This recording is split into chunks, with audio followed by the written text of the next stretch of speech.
hva skjer? Hva skjer? Truls er ikke her i dag, så i dag får dere ta til takke med meg og min afro, og vi kjører en SK med selv, senkveld med selv. Dagens tema er kutting og bulking. Vi har ofte brukt begreper som kutting og bulking i videoene våre, og vi har blant annet en video som heter Bulke Update September. Så jeg tenkte det kunne være greit å forklare hva vi mener med disse begrepene. Så da kan vi starte med kutting. I treningsverdenen så ønsker vi enten å gå ned i fettprosent eller å bygge muskler. Å gå ned i fettprosent vil si at man kutter, da kan man si at man er på en kutt. Og det samme gjelder for bulking. Hvis man ønsker å bygge mer muskler, så kaller man det for å bulke. Disse her går ikke så godt sammen. Det er veldig vanskelig å både bygge muskler samtidig som du kutter fettprosenten din. Hvorfor det?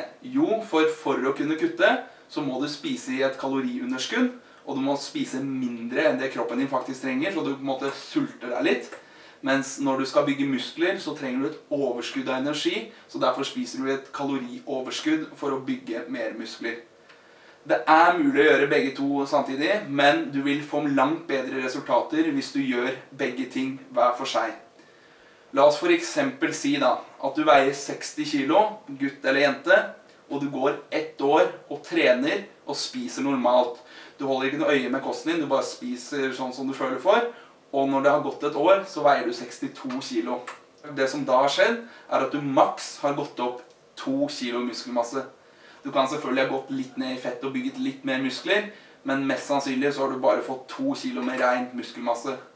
Hvis du hadde tillatt deg selv å gå opp for eksempel 10 kilo fra 60 til 70, så er det mye større sjanse for at 7 eller 8 eller kanskje en stor del mer av de 10 kiloene er muskler, men samtidig også litt mer fett. Så når man bulker, så kan man enten bulke hardt, at man kjører veldig hardt overskudd og veldig mye mat, og da kommer det selvfølgelig mer fett, enn hvis du for eksempel gjør det som kalles for å renbulke, spiser litt i et overskudd, da vil du legge på deg saktere. For nybegynnere som er veldig tynne, så anbefaler man å bulke. Man anbefaler at man spiser seg opp litt og legger på seg kanskje litt mer fett, fordi da er sjansen så veldig mye større for at du også legger på deg en god del med muskelmasse. Og så er det kutting. Det er et annet kapittel for seg selv. For man ønsker ikke nødvendigvis, sånn som i slanking, å gå ned i vekt, men man ønsker å gå ned i fett. De to er to helt forskjellige ting. Hvis man går ned 15 kilo i vekt, og 10 kilo av det er muskler, så har du ikke gjort en særlig god jobb. Så hvis du går ned i fett, og det er 13 kilo og 2 kilo muskler, så har du gjort en bedre jobb. Derfor har vi det som heter på- og avsesonger. Ofte er det sånn at vi spiser oss opp om vinteren, sånn som jeg og Truls gjør nå. Vi bulker, og så når sommeren kommer og det er på tide å gå på stranda, så kutter man. Så vanlige anbefalinger fra Fullflex er at man bulker i alt fra 5 til 7-8 måneder. Gjerne lenger hvis du har behov for det. Og når du skal gå ned i vekt, så ønsker vi at du tar deg god tid, så beregn ca. et halvt til 1,5 kilo vektnedgang i uka, og forhåpentligvis er mye av det fett. Så nå har dere lært litt om kutting og bulking.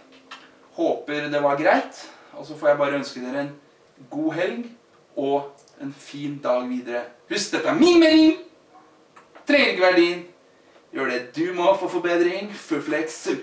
Det der er rett på linsa, så flytt deg litt da! Da ser du bare halve meg da. Nei! Vi er Fullflex! Du kunne gjort det her, og så hadde du... Hæ? Hva skal vi gjøre? Planen vår er å... Vi skal moro på YouTube! Dere vet for deg!